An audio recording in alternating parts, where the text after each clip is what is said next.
cette phrase que je vais vous mettre, qui est une paraphrase de Rabelais, hein. Numérique sans conscience n'est que ruine de l'âme, mais comme l'a écrit Victor Hugo, le problème avec les citations sur Internet, c'est qu'on ne peut pas trop savoir si elles sont authentiques. On va essayer de vous faire rire, parce qu'après, je vais être sérieux. Non, plus sérieusement, cette phrase, pour moi, elle capte l'essence du défi éthique auquel on est confronté. L'ère numérique, si elle est mal guidée, elle peut mener à des manipulations et des abus qui vont affecter la confiance entre les services publics et les citoyens. Donc ça, c'est ce que les médias à scandale et certains politiques, dont c'est le fonds de commerce, ne font qu'exacerber. C'est pourquoi je pense qu'il est crucial de veiller à ce que notre engagement numérique soit à la fois éthique et conscient. Alors je vais vous lire une citation. Je suis une personne qui ne voit pas, or non seulement 15% du web nous est accessible, mais le plus grand obstacle à notre intégration dans le monde numérique est cette société où l'écrit et surtout le tactile, notamment via les applications pour smartphone, prend une place de plus en plus grande partout au point qu'on ne se parle plus. C'est Anna Young. Vous connaissez Anna Young ? Je ne sais pas qui connaît Anna Young. Elle est là. Alors c'est une masseuse du lab et je tenais à lui faire cette surprise parce que voilà. Et elle nous a écrit ça dans le questionnaire. C'est un petit message qu'elle a fait passer dans le questionnaire. Et je trouve que ça interpelle. Il y a trois choses, moi, dont l'interpellation d'Anna Young nous invite à prendre conscience. La première, c'est qu'on n'a jamais eu autant d'outils pour communiquer. Et pourtant, notre capacité à communiquer véritablement s'amenuise et érode la richesse de nos échanges. Et je crois que le défi majeur reste notre capacité à écouter réellement.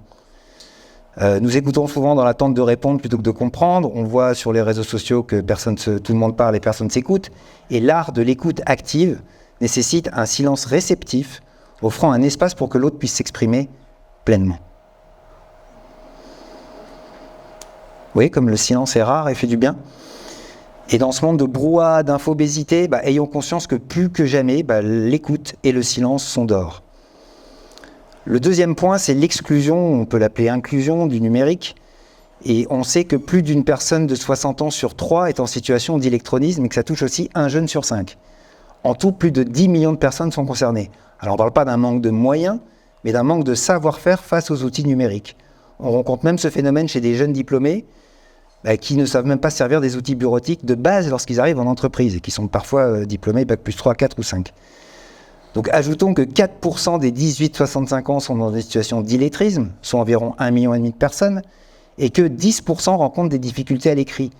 Tout ça, ça limite vachement l'usage des démarches administratives ou de tout ce qu'on fait sur Internet. Il faut en avoir conscience. Le troisième point, alors je vais le dire comme je le pense, c'est la honte de notre métier. Une fois que j'aurai dit ça, on va voir comment. Oui, on a en France 1,7 million de personnes qui sont aveugles ou malvoyantes. Les obligations d'accessibilité des sites publics aux personnes en situation de handicap ont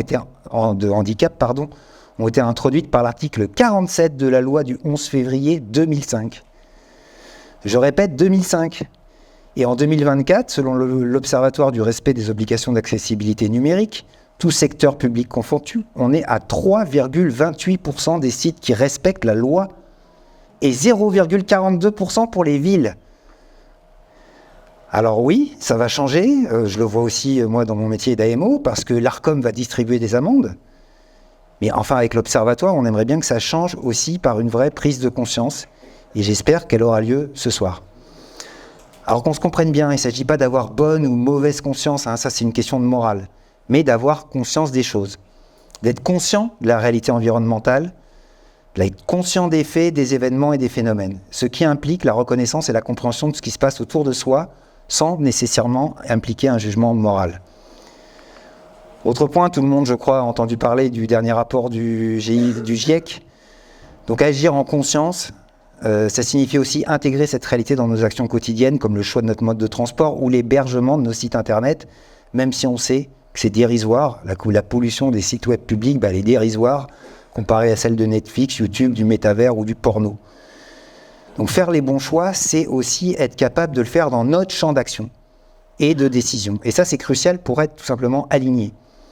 Ça veut dire quoi aligné ? Alors aligné, je vous renvoie à la philosophie grecque, c'est simplement vivre en accord avec la raison, la nature et les principes éthiques en cherchant à atteindre un état de bonheur, de tranquillité, d'esprit et d'harmonie intérieure. Voilà. Et là, par contre, force est de constater, Et on peut s'en réjouir que le secteur public s'est vraiment approprié bien plus rapidement les notions d'éco-conception que celles de l'accessibilité, et ça, c'est quand même une bonne nouvelle. Alors le deuxième point, parce que je vais le faire en 4 points, ce sujet, c'est la conscience de l'IA. Alors voilà, je pense qu'il faut qu'une prise de conscience éthique, c'est aussi examiner les innovations technologiques avec discernement. L'IA, tout le monde en parle, et bien sûr, on va en parler au lab. C'est essentiel de comprendre ces enjeux pour l'intégrer dans ses pratiques professionnelles, ou pas. Mais au rythme où vont les choses, et avec les milliards mis sur la table, la question de la conscience de l'IA est plus pertinente que jamais. Alors pour l'instant, c'est un mythe. On est tous bluffés par l'IA, et il y a de quoi, mais il faut savoir que ce n'est que l'apéro. C'est la petite cacahuète qui tombe de son bol, qu'on avale goulûment pour pas gâcher. En fait, la plupart des systèmes d'IA, aujourd'hui, ChatGPT, tous ceux que nous connaissons aujourd'hui sont considérés comme des IA faibles. ChatGPT et les IA modèles de langage reproduisent le langage ou les gestes que font les humains. Ça effectue des tâches dérisoires. C'est prédire le prochain mot d'un texte, exactement comme quand vous le faites quand vous laissez votre smartphone jouer à finir votre phrase. Alors la machine, bien sûr, elle imite une réponse humaine sur la base de centaines de milliers de réponses. Et oui, pour synthétiser, réécrire un texte, le résultat est bluffant. Mais on ne peut pas encore parler véritablement d'intelligence. L'entrée et le plat de résistance qui vont nous être servis prochainement, c'est l'AGI, ou l'intelligence artificielle générale, qui représente, elle, un défi éthique majeur. Alors elle se distingue des autres formes, des formes actuelles d'intelligence artificielle par sa capacité à comprendre, apprendre et appliquer des connaissances et des compétences dans n'importe quel contexte, sur n'importe quel sujet, de manière similaire à l'intelligence humaine. Donc la vraie intelligence artificielle, elle va arriver. Alors, faute de savoir si l'IA aura un jour une conscience, ayons conscience de ce qu'est l'IA aujourd'hui. Ça rigolait, mais... oui, aujourd'hui, c'est un formidable assistant. Mais j'ai mis cette image parce que j'ai l'impression qu'on est tous ici des péagistes au début des années 2000, lorsqu'on voit arriver le premier télépéage, les premières caisses automatiques. Et, oh, c'est génial, on gagne du temps. Ça allège les files d'attente. C'est vrai, ça me bug un peu, mais bon. Il aura fallu 18 ans pour que Vinci licencie le dernier péagiste de France. Et que restera-t-il de nos métiers dans 18 ans ? De combien d'agents seront constituées les directions de la communication, celles qui comptent aujourd'hui des dizaines, voire des centaines d'agents ? D'un DIRCOM et d'un prompt ingénieur ? Et s'il doit en rester qu'un des deux, sera lequel à votre avis ? Voilà. Je vous laisse lire cette citation de Darwin. Et je voudrais dire un mot aussi sur les prédictologues, parce que Darwin a bien prédit, mais je vais vous en lire un après. Et c'est vrai que depuis que je fais ce métier, il y a des fois, quand on vous raconte des bêtises, je lève le bouclier, comme celui qui nous avait dit un jour que dans 5 ans, on serait tous dans le métavers. Et par exemple, là, c'est Ray Kurzweil, qui est un ancien directeur de l'ingénierie chez Google. Et lui, j'ai plutôt tendance à le croire, qui dit que d'ici 2029, nous aurons tous dans notre poche notre propre intelligence artificielle personnalisée. Ça signifie en fait que nous disposerons tous d'un cerveau auxiliaire. Alors ça va transformer fondamentalement le marché du travail, mais aussi notre approche de l'information et du savoir. Et ça devrait aussi transformer l'enseignement. Alors il y a un rapport aussi de la société Google qui dit que ses meilleurs collaborateurs, ce n'est pas nécessairement des érudits en sciences et en technologie, mais ceux qui avaient surmonté des épreuves, devenant ainsi plus humains et plus compatissants. Alors qu'est-ce qu'on peut espérer pour nos enfants ? Voilà, alors, plutôt que d'espérer qu'ils passent par la case souffrance, est-ce qu'on ne devrait pas leur apprendre ces valeurs d'humanisme et de bienveillance ? Est-ce que l'accent ne devrait pas être mis sur les compétences complémentaires à l'intelligence artificielle, telles que l'imagination, la créativité, le jugement complexe, la prise de recul, les interruptions humaines et bien sûr l'adaptation au changement dont parlait Darwin tout à l'heure. Ça, c'est des soft skills, comme on dit, qui permettent de voir au-delà du diplôme, au-delà des concours, et beaucoup de RH, en tout cas, en ont déjà conscience. Troisièmement, notre responsabilité. Alors là, on est dans un monde où les technologies évoluent à la vitesse de la lumière. Et avons-nous bien conscience des impacts de chaque décision numérique ? De chaque tweet, de chaque post, de chaque partage, de chaque campagne que nous lançons. Ces actions numériques, elles ne sont pas isolées. Elles affectent réellement des vies, des opinions et même notre démocratie. Mon avis, c'est qu'en tant que communicant, notre rôle n'est pas seulement de transmettre des informations, mais de participer activement à la formation de la conscience collective. En France, on vit un syndrome de saturation cognitive lié à la profusion d'informations qui engendre du stress. On parle ainsi de fatigue informationnelle qui touche aujourd'hui 53% des Français. Je m'inclus dedans. Et à force de montrer que ce qui va mal, de mettre du sel sur nos fractures, de détester nos différences, certains médias et politiques nourrissent le pessimisme, la peur, la division, plutôt que de favoriser la compréhension, le bonheur, la cohésion sociale. Alors ce que je veux dire n'engage que moi, mais avec les écrans, qu'ils soient de télé ou de smartphone, ce qui fait de l'audience, ce sont d'un côté les grosses machines à abrutir, et de l'autre les grosses machines à diviser. Alors, ce qui est génial, c'est qu'avec Bolloré, on a les deux. Et je pense que le résultat, voilà, c'est mon avis, le résultat, en partie, bien sûr, du 9 juin, c'est son travail de sape qui est fait. Parce qu'il y a des gens à qui se passent très bien les choses, tout va bien dans leur vie, mais ils regardent la télé et ils ont peur. J'ai appris, par exemple, je ne vous donnerai que cet exemple, parce qu'il est sorti récemment, que les journalistes de CNews et d'Europe 1 sont tenus de produire pour chaque tranche d'information au moins un reportage sur un fait divers, afin de le transformer en fait de société, en mettant l'accent au choix sur les banlieues, les musulmans ou les étrangers.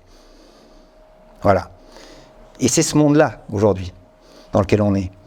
Donc, je crois que comprendre le monde, objectivement, c'est impossible, parce que c'est bourré de pièges dans les médias, de falsification, de manipulation, de fake news. Et infobésité ou pas, trop d'informations arrivent à notre... c'est scientifique, trop d'informations arrivent à la seconde dans notre cerveau pour qu'on puisse toutes les analyser. Donc on a forcément une vision partielle des choses. Mais il y a un organe aussi qui a des neurones, et plus de 40 000, et qui ne vous trompera jamais, c'est le cœur. Donc si une chose est sûre, si on regarde le monde à travers un écran, que ce soit la télé, les chaînes d'infos, les réseaux sociaux, avec l'amplification du phénomène du doom scrolling, et plus on regarde d'infos négatives, plus on voit d'infos négatives. Et jeu dangereux dans lequel jouent les médias, parce que ça fait plus d'audience. Mais si je regarde autour de moi, si on regarde autour de soi le monde, sans peur, sans jugement, avec vos lunettes, ou sans lunettes, eh ben on peut voir de très belles choses en France, de la solidarité, de la diversité, du vivre ensemble, des gens admirables, des gens qui travaillent, des gens qui font des choses exceptionnelles. Et ça, il faudrait quand même le dire, et je crois que le communicant public joue un rôle essentiel en mettant ça en avant, en créant de la valeur, en montrant ce qui va bien, en cherchant l'unité, en offrant du service public, en créant du sens, mais aussi et surtout en étant à l'écoute des gens, de leurs problèmes, de leurs souffrances, sans les mépriser, ou sans leur donner l'impression qu'ils sont méprisés, parce que ça aussi, c'est en partie le vote du 9 juin. Donc en se mettant à leur niveau, en descendant de son piédestal, pas en restant dans sa zone de confort. Le communicant public, qu'il soit numérique ou pas, se perd dès qu'il est inféodé à des gens dont la com n'est pas le métier, lorsqu'il est hors sol, déconnecté de la réalité, dans l'entre-soi, à parler à un petit cercle de gens déjà convaincus, ou à vouloir, j'ouvre les guillemets, faire plaisir aux élus. Parce que c'est le pire service qu'on leur rend.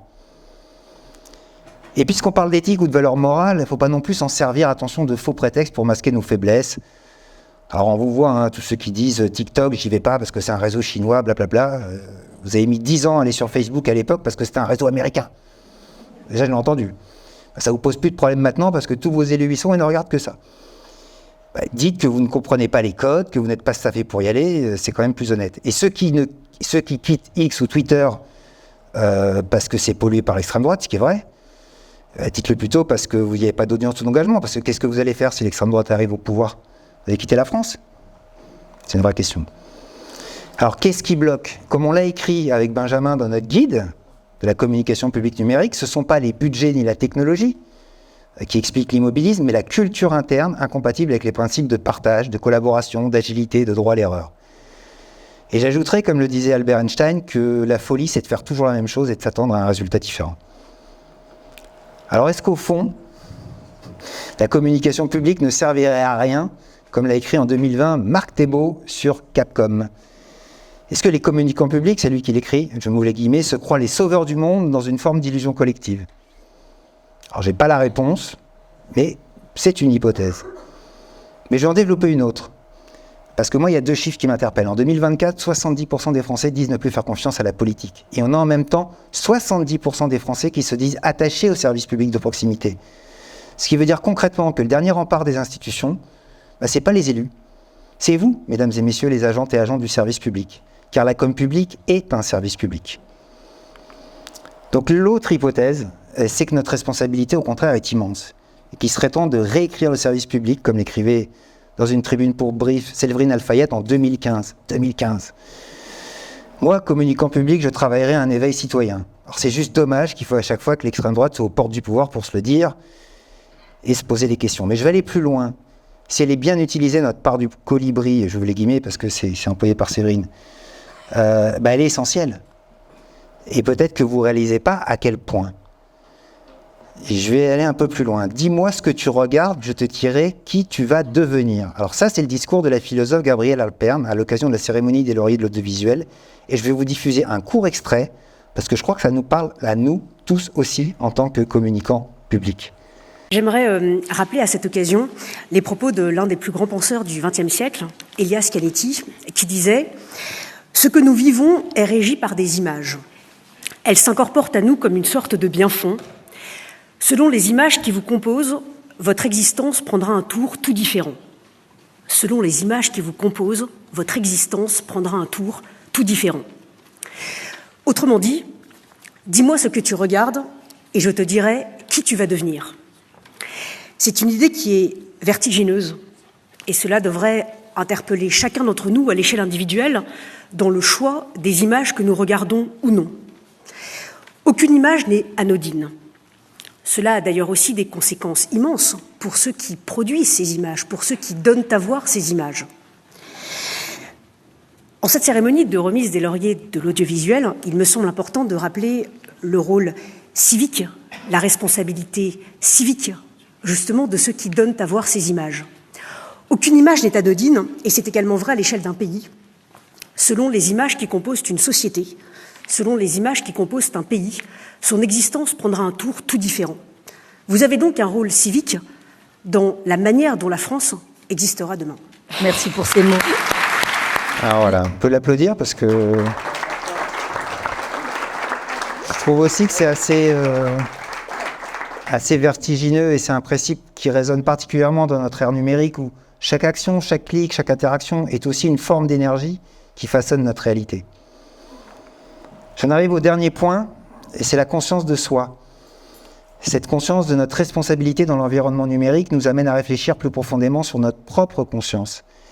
Et pour finir, donc, je vais parler de la conscience de soi, et là, des chercheurs en biologie et neurosciences ont développé depuis à peu près 2 décennies l'idée que la conscience, elle n'est pas limitée à notre cerveau, à notre corps physique, et que c'est une énergie omniprésente qui existe dans tout l'univers. Et que notre conscience individuelle donc, fait partie d'une conscience universelle plus vaste, interconnectée avec tout ce qui existe. Et Albert Einstein le démontrait avec cette phrase « tout est énergie ». Et c'est là tout ce qu'il y a à comprendre dans la vie, c'est pas de la philosophie cette fois, c'est de la physique.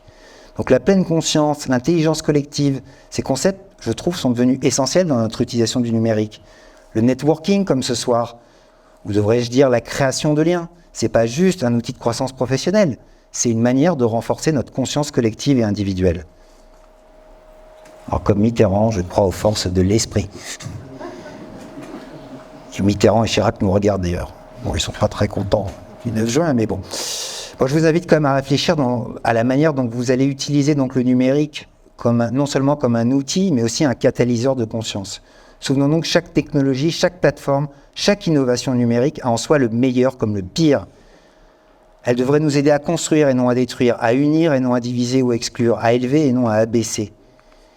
Et ce soir, je vous invite à transcender nos différences, qu'elles soient d'idées ou d'opinions politiques, et à les chérir comme une richesse inestimable. C'est génial d'avoir des gens qui ne sont pas d'accord avec nous, qui ont des opinions politiques différentes. C'est ça qui fait notre humanité.